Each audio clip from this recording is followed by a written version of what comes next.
Donc, le premier point qu'on va traiter, l'état physique de la matière. Donc, vous savez très bien qu'on peut distinguer trois états physiques, principalement.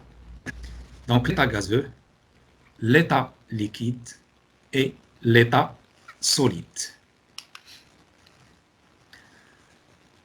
L'état gazeux, elle a un certain nombre de caractéristiques. Donc, pour la forme, on dit qu'un gaz prend la forme du récipient qui le contient. Le volume, pour le gaz, elle est indéfinie. Donc, le gaz, elle occupe tout le volume disponible. Les liaisons entre les particules au sein d'un gaz, elles sont faibles. Pour un liquide, la forme, elle est indéfinie. Lui aussi, il prend la forme des récipients qui le contient. Par contre, il a un volume bien défini et les liaisons entre les particules le constituant est moyenne. Pour un solide, donc, il a bien un volume défini, une forme aussi définie et les liaisons au sein des solides sont fortes. Alors,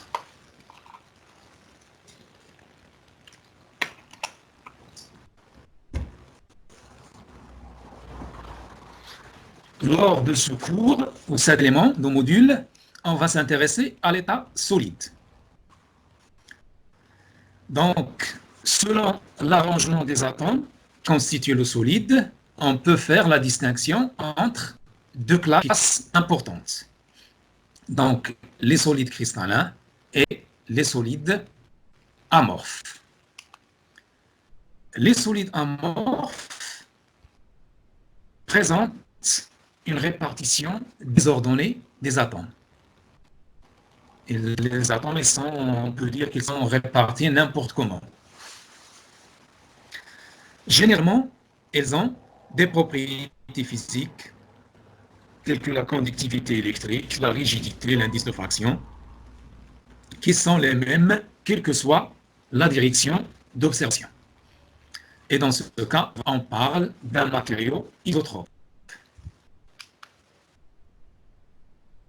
Les solides cristallisés, contrairement aux solides amorphes, elles présentent un arrangement régulier des particules les constituant à longue distance. Donc, il y a un ordre. Donc, cet arrangement, il est sous une configuration parfaitement géométrique. Un cube qui se répète, ou bien un parallélopipède, ainsi de suite. Les solides cristallins, contrairement aux solides amorphes, elles présentent souvent des propriétés physiques anisotropes, donc selon une seule direction. Si on veut schématiser un solide cristallin et un solide amorphe, on peut faire le schéma suivant.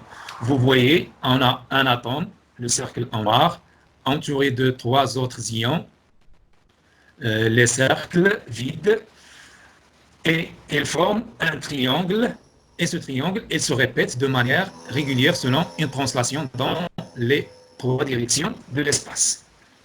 Par contre, dans le solide amorphe, on a toujours le cercle noir qui représente un cation et les anions représentés par un cercle vide.